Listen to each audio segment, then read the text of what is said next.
Most people ruin their drum sound by chasing loudness. They crush the life out of it with compression, saturation and EQ, and then they wonder why it sounds flat. If you want drums that punch and still breathe like a real kick, here's how I do it without killing the groove. In this mix I've got a really nice live drum performance. Check this out.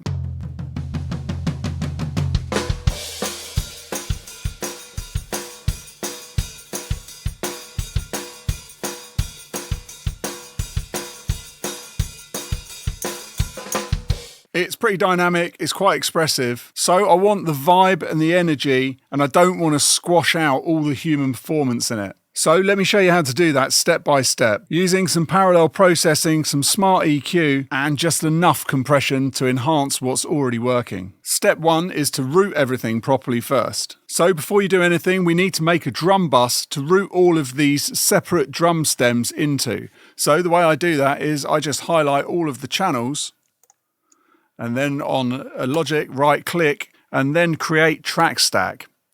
That is basically a summing stack for any other door you're in. So I've just created that, and then that comes at the top, and then I can rename that drums.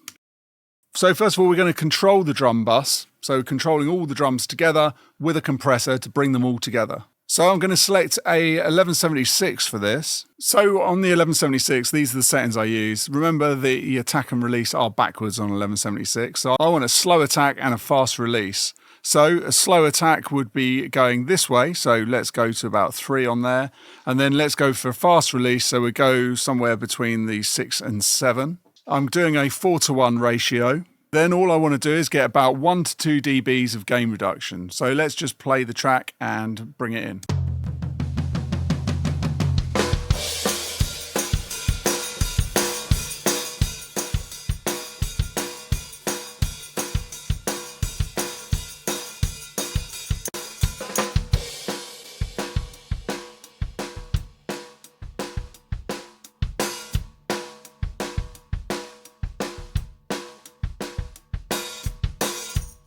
So that's controlling the peaks nicely. So next we're going to put a little bit of reverb on just to bring a bit of life, and that also helps put it all together with the compression. So I'm going to send this to bus 15. So on that bus I'm going to select the vintage verb from Valhalla. So the colour I'm going to choose is 80s, Hall 1984. I'm going with 0 pre-delay and about 0.6 seconds of decay time. I'm going to turn all the modulation off, and I'm not going to use the cuts at all. I'm going to just let everything go through. The shape I'm going to put to 0, the attack also to 0, and then the damping I'm going to put to 140 with 1 times in here.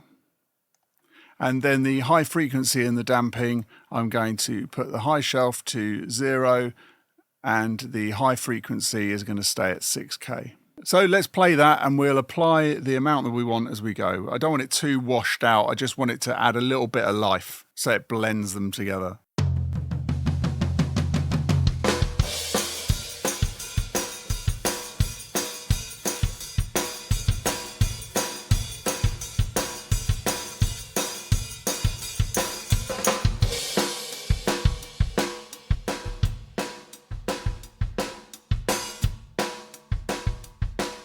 So that's put the drums together. It's added a bit of reverb to kind of get them all washing and mixed together. But now they're just a little bit flat. They need to have a little bit more body. So the way that I do that, I'm now going to send to another bus, which will be bus 16. And on that bus, I'm going to put the FabFilter C2 compressor.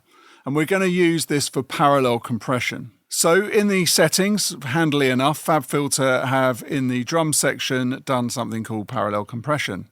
Super helpful. So select that. You don't need to touch any of those settings. The only one you do need to do is turn down the dry signal. Because we're doing this in parallel, we just want the full wet signal coming through this channel. So what I'm going to do is just solo this aux channel so I can hear just the parallel compression happening.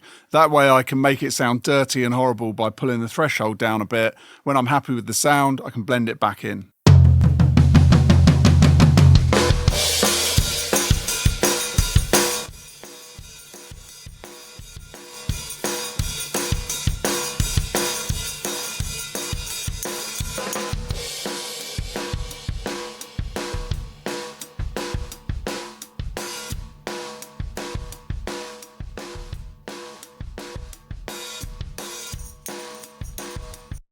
So you want to hear it so it sounds pretty crushed to death. Now what we're going to do is take that out. So now we're going to blend in the parallel signal to the clean signal. So what I need to do is pull the fader down on the aux channel. That's how I'm going to blend it back in. We don't want to do it on this send because that is what's affecting what's going into the compressor.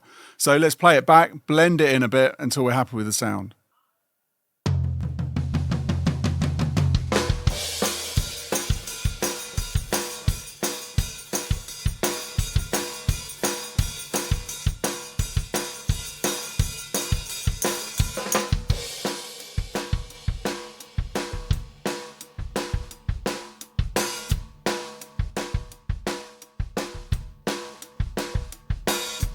I find this naturally sounds quite good when you balance it between -15 and -10 dB below the original signal.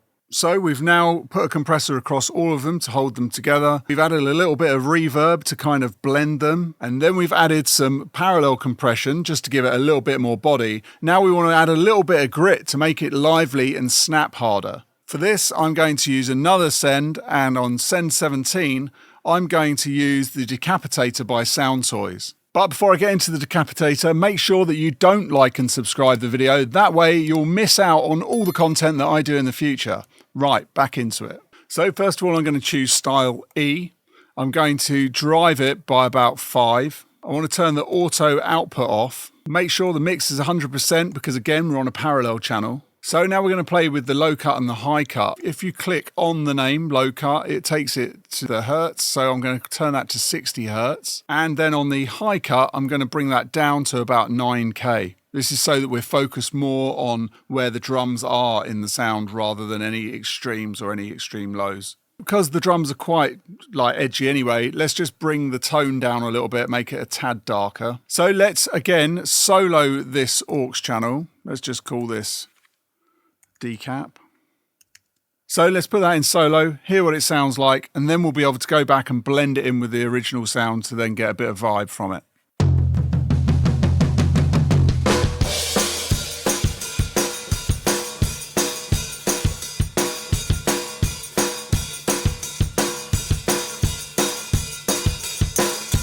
That's giving it a nice edge. I'll take this out of solo, bring the fader down, play the track, blend it in until I like the sound.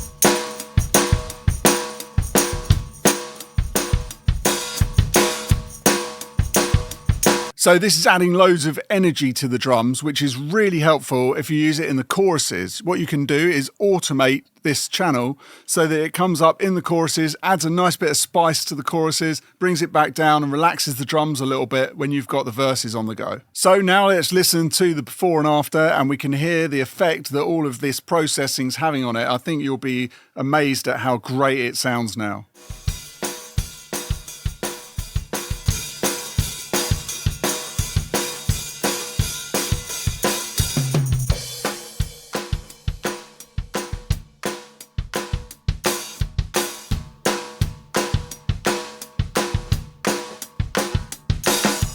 Getting the drums right is only just part of the mix. Knowing how to mix properly from start to finish is essential if you want to get a great sound for every track you do. I have a course called the 7-Day Mixing Accelerator, and it does exactly what it says on the tin. Within 7 days, you'll know exactly how to mix a track from start to finish in the same method, the same system that pros use every single day, like me. So as you've watched this video, I've got a special link in the description below that gives you a huge discount off of the course. Thanks so much for watching the video. I'll see you on the next one. Don't forget to subscribe. Don't forget to watch this next video coming up, which tells you what separates pros from amateurs when it comes to mixing and mastering.